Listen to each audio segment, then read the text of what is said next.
जय हिंद। मैंने अभी तक आप लोगों को सभी कक्षा 10 के मैथ और साइंस इन दोनों से जितने भी महत्वपूर्ण रिलेटेड रहे सब कुछ आप लोगों के सामने रखा और आप लोग बखूबी खूब अच्छी तरीके से सब तैयारी किए। अब देखते हैं आप लोगों का अपकमिंग एग्जाम हिंदी का है, यानी आज 15 तारीख हो चुके हैं, 15 से ज्यादा दिन नहीं है। अब आप लोगों को केवल यही रिपीट कर लेना है जो अभी तक कुछ नहीं पढ़ा है। जो कुछ भी नहीं पढ़ा है, जानता भी नहीं है, उसका भी होगा बेड़ा पार, क्योंकि आ गई है क्वेश्चन तुम आप लोगों के सामने दमदार, है ना, इसीलिए होगा बेड़ा पार। अब देखते हैं सीधी तरह। सबसे पहले ऑब्जेक्टिव में ज्यादा फोकस हमें ऑब्जेक्टिव पे कर लेना है।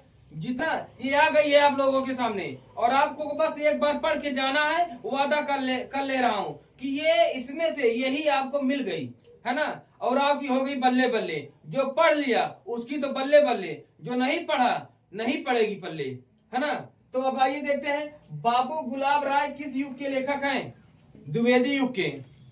बाबू गुलाब राय द्विवेदी युग के लेखक हैं। यही पढ़ाई होगी।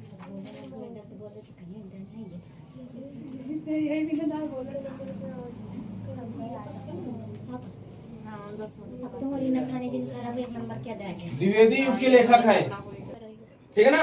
अब फिर इसके बाद आइए देखते हैं कि चिंतामणि किस विधा की रचना है? चिंतामणि किस विधा की रचना है? निबंध की है ना, है ना, निबंध की है ना, है ना, निबंध की है।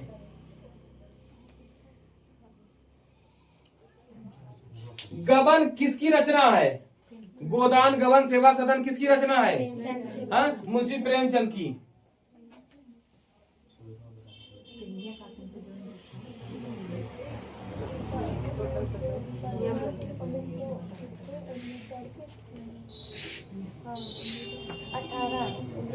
अब आइए देखिए, शुक्ल युग की समय अवधि कितनी है?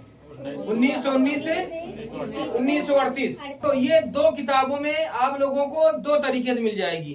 पहला, किसी किताब में 1919 से 1938 लिखा गया है, किसी किताब में 1918 से 1938 लिखा गया है ना। तो जो ऑप्शन में रहे आप लोग लिख देना। यहाँ पर 1918 से 1938 है। अब अगला प्रश्न है हमारा, नीड़ का निर्माण फिर किस विधा की है? नीड़ का निर्माण ये आत्मकथा है ना, किसकी आत्मकथा है? हरिवंश राय बच्चन के, है ना, श्योर है ना। ये नीड़ का निर्माण फिर किस विधा की रचना है? ये आत्मकथा है और ये आत्मकथा किसकी है? हरिवंश राय बच्चन जी की ना, है ना। ये आत्मकथा है, किसकी है? हरिवंश राय बच्चन जी की। इनके साथ साथ एक आत्मकथा इनकी और है, क्या भूलूं क्या याद करूं, बहुत ही प्रसिद्ध है। क्या भूलूं क्या याद करूं। और इसके साथ बसेरे से दूर और इसके साथ 10 द्वार से सोपान तक, है ना। यही चार है, 10 द्वार से सोपान तक, है ना, इसमें जगह नहीं है, समझ गए ना। इसके साथ साथ और हाँ, हरिवंश राय जी की ये रचनाएं भी आती हैं, है ना, जैसे मधुशाला मधुबाला, ये सब इनकी रचनाएं भी हैं, है ना। ये बहुत ही प्रसिद्ध है हरिवंश राय बच्चन जी की। हरिवंश राय बच्चन जी की रचना और आत्मकथा में से दो तो तुम्हें आप लोगों को पक्का है मिलेगी, याद रख लेना इस बात को। फिर आइए अगला देखते हैं, है ना, प्रिय प्रवास किस युग की रचना है? द्विवेदी युग की है ना, प्रिय प्रवास, ये द्विवेदी युग की,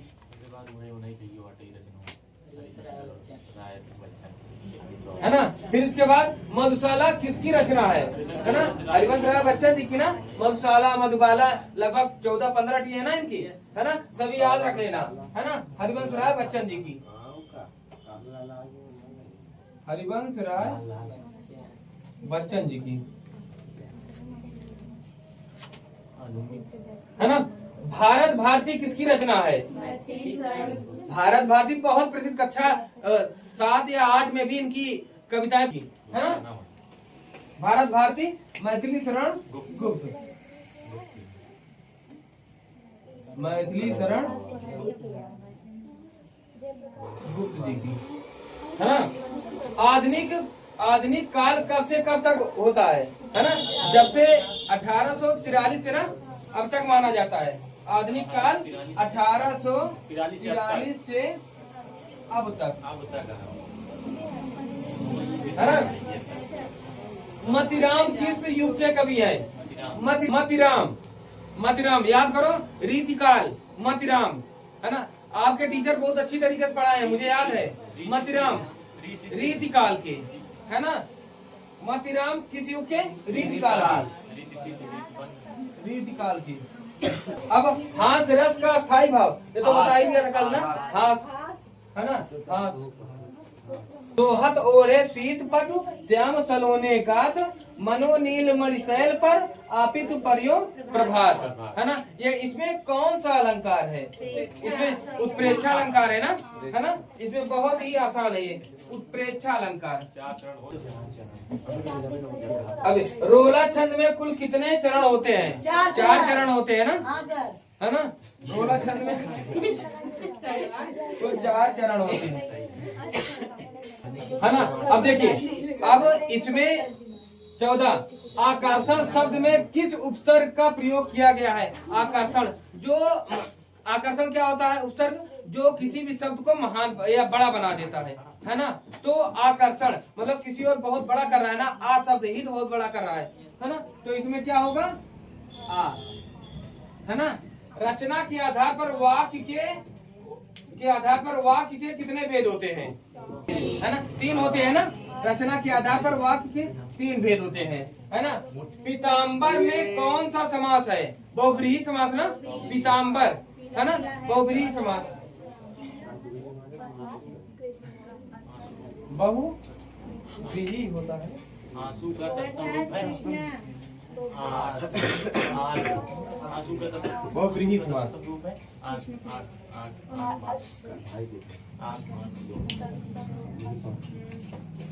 आंसू का तत्सम रूप है अश्रु ना, है ना। अश्रु हाँ। कर्तव्य वाच्य में किसका प्रधानता होती है? कर्ता की ना, कर्ता की। कितना पढ़िए है ना। और ताभ्य शब्द में वचन एवं विभक्ति, है ना। ताभ्य शब्द में एक वचन और द्विवचन और बहुवचन।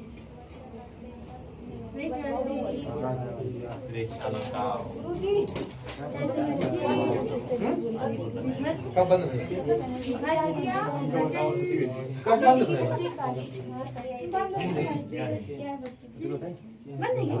कहानी कब बंद हुई? क्यों देखबे नहीं?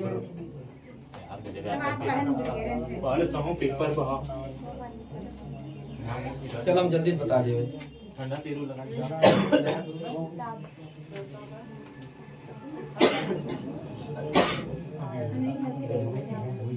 पता नहीं कहाँ तक रहा है यार।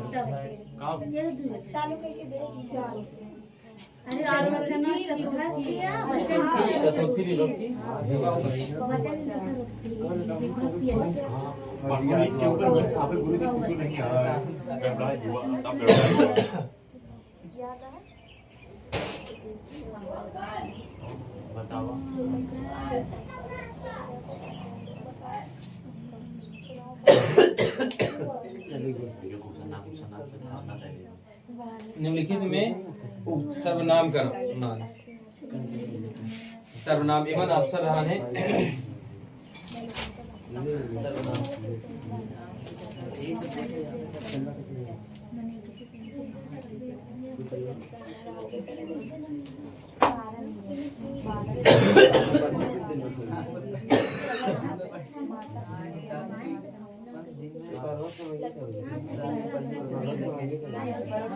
मैं यहाँ तू वहाँ मैं तू आप यहाँ क्यों कोई कुछ ये मत क्यों कोई कुछ वाह वाह 3 नंबर लाके है ना। 3 नंबर हाँ ठीक ना। वाह मजा आया। खंड काव्य तो एक आना ही आना है ना। जैसे अपने यहाँ क्या होता है, ज्योति जवाहर आती है ना। ज्योति जवाहर 3 नंबर का आता है। एक खंड में 2 ऑप्शन दिया होगा, दोनों करना है आपको, ठीक है ना। दोनों करना है आपको। तो पहला जैसे है खंड काव्य का पहला क्या कहते हैं, जिसे मान लीजिए खंड काव्य के जैसे ज्योति जवाहर का जैसे आज है ज्योति जवाहर खंड काव्य को संक्षेप में लिखिए। तो ज्योति जवाहर खंड काव्य को किसने लिखा था? प्रसाद शुक्ल राही साहब ने ना, है ना। तो शुरुआत से ही लिखना ज्योति जवाहर देवी प्रसाद शुक्ल राही सर ने राही द्वारा रचित यह खंड काव्य बहुत ही लोकप्रिय रही है, जिसमें आधुनिक भारत के निर्माता पंडित जवाहरलाल नेहरू जी के आत्मकथाओं को लिखा गया है। जो है ना, बाकी जो जानते हो जैसे ये जो भारत के प्रथम प्रधानमंत्री रह चुके हैं, जो आधुनिक भारत के निर्माता बने और भारत में सबके प्रति एक प्रेम और स्नेह भेंट किए, भारत के एक ऐसे व्यक्ति रहे जिन्होंने बच्चों को ज्यादा सराहनीय दिए, एजुकेशन को ज्यादा बढ़ावा दिए और एजुकेशन के प्रति इनका उत्तरदायित्व तो बहुत ही ज्यादा रहा है। यही सब है ना, समाज के प्रति इनका प्रेम और स्नेह हमेशा बना रहा है। कुल मिला के आप लोगों को इनका बस जितना ज्योति जवाहर इनके जो भी कृत कार्य है ना, इन्हीं को चमकाना है।